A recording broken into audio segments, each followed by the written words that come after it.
Começa agora, programa Painel Livre, com Marconi Viana.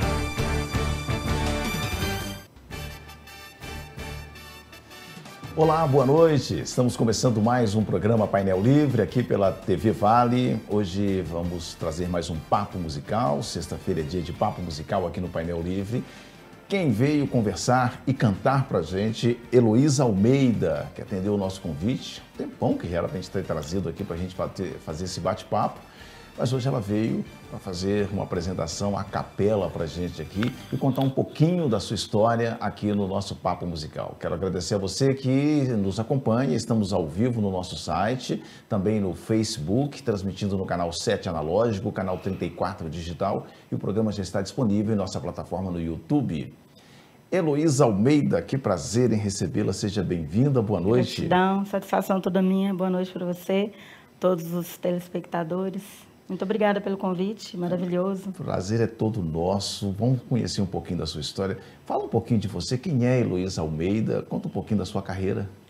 Então, para quem ainda não me conhece, eu sou nascida em São Gonçalo do Rio Preto, mas fui criada em Diamantina, né? Morei aqui a vida toda.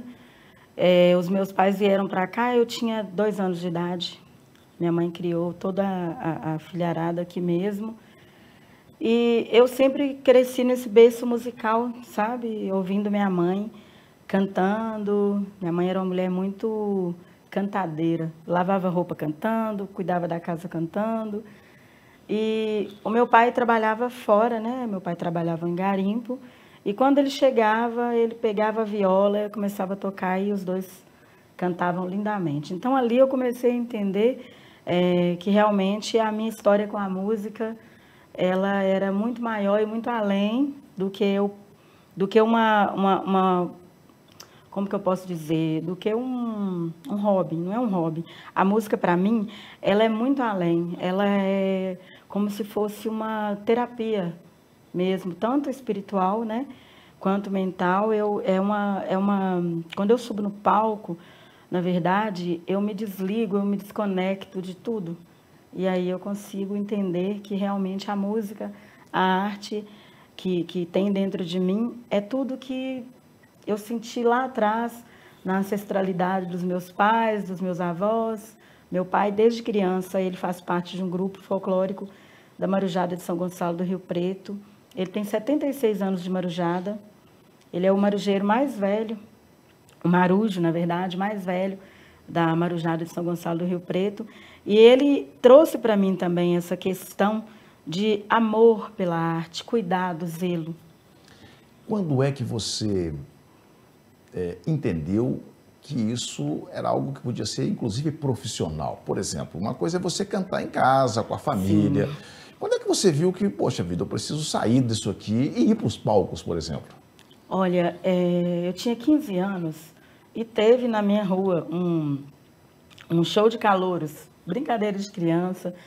Eu lembro, assim, eu acho muito interessante, mas eu gosto de contar essa história porque é muito bom a gente lembrar de onde saímos, de onde tudo começou, né? E a gente teve um show de calouros e, na época, o brinde era um sabonete Lux Luxo para o primeiro ganhador.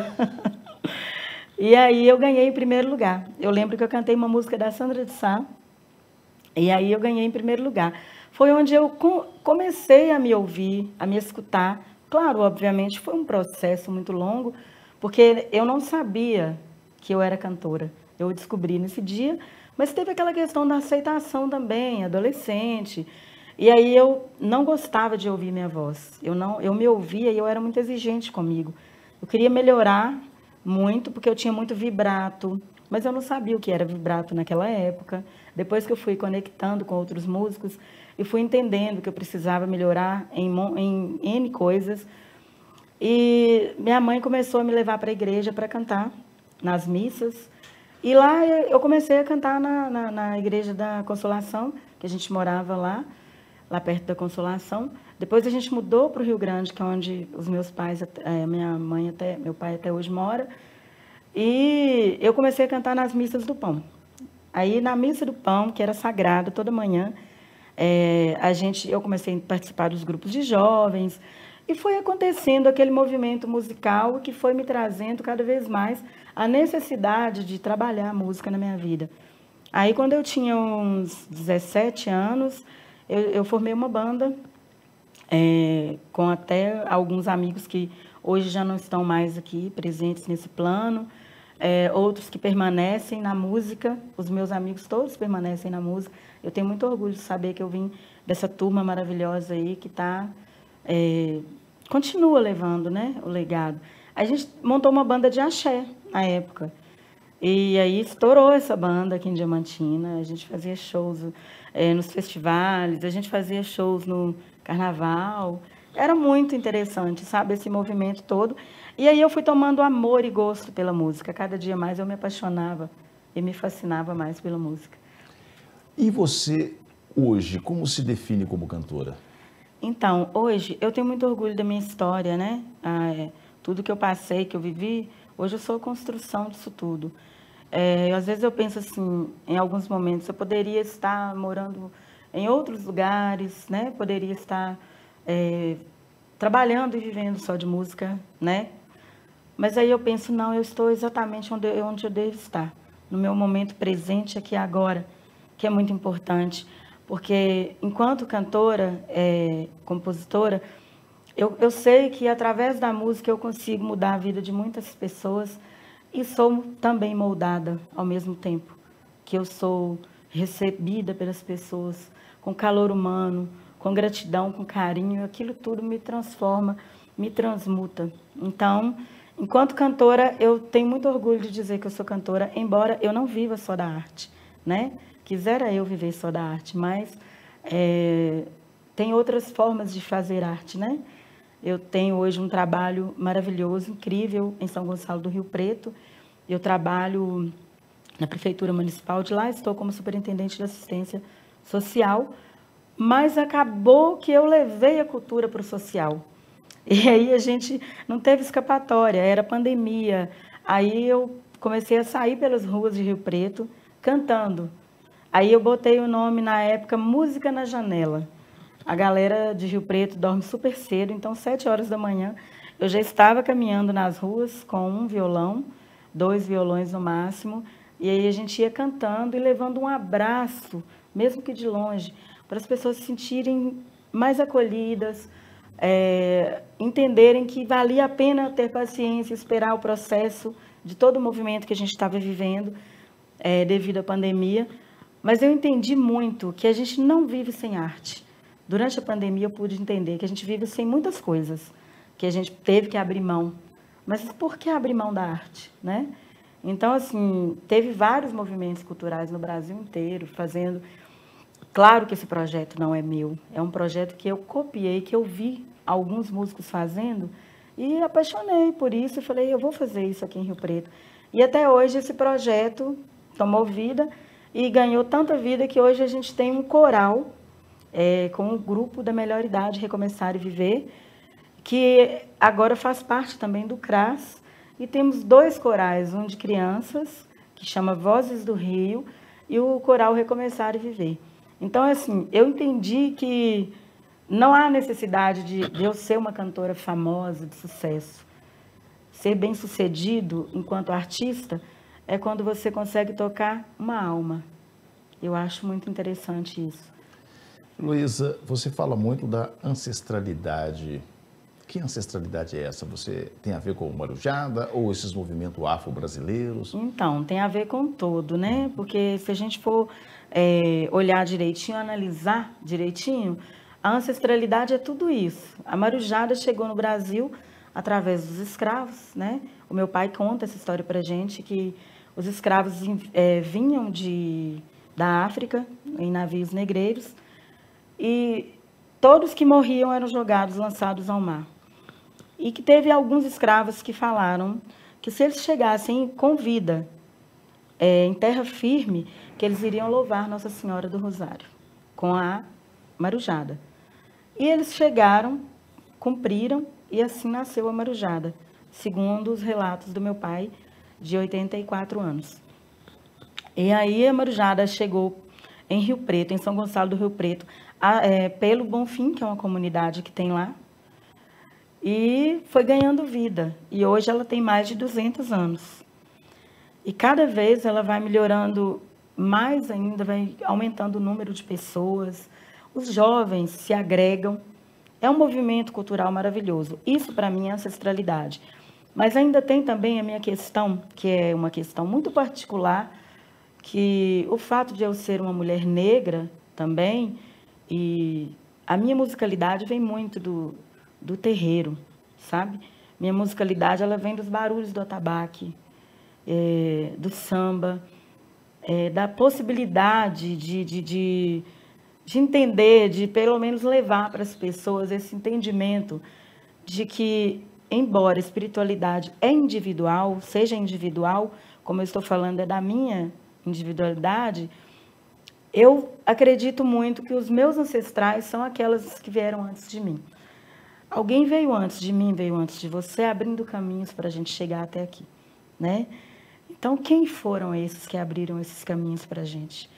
Então, a musicalidade, quando eu estou num palco, eu consigo sentir esse movimento dentro de mim, ancestral. E quando eu cheguei em Rio Preto, depois que acabou a pandemia, amenizou a pandemia, eu tive muito no coração de fazer um projeto de ancestralidade. Aí eu escrevi um projeto que ganhou vida e hoje se chama Na Guia das Ancestrais. O que significa Na Guia das Ancestrais? É você ser guiado por alguém que abriu os seus caminhos.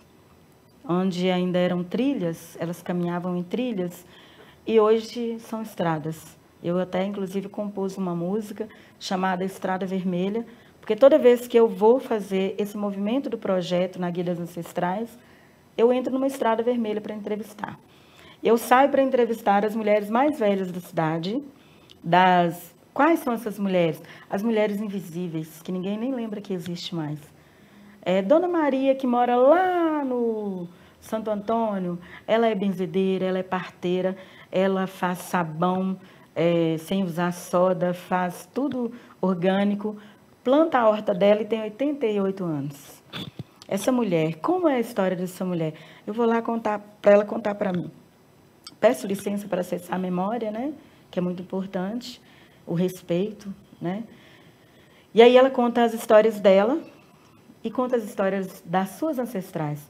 Então, a ancestralidade é isso, é o que vem lá de trás, é aquele imã que vem te puxando. E é muito importante esse projeto para mim. Heloísa, vamos cantar? Vamos. Canta pra gente. Você disse que ia cantar a capela. Ah, pois Tô é. louco para ouvir. Hoje eu vou fazer um pouquinho aqui a capela. Eu vou cantar uma música que eu gosto muito, que eu aprendi com a minha mãe, né? Eu quase não canto em shows, porque é uma música mais particular. E às vezes nem tudo a gente consegue dividir, né? Vamos lá. Tudo bem. Quando eu canto é para aliviar meu pranto e o pranto de quem já tanto sofreu. Quando eu canto, estou sentindo a luz de um santo, estou ajoelhada aos pés de Deus.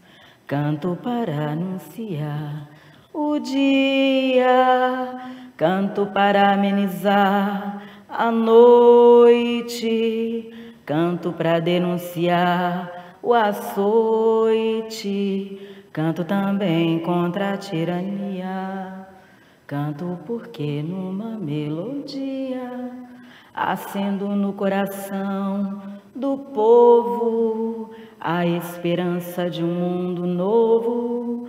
E a luta é para se viver em paz.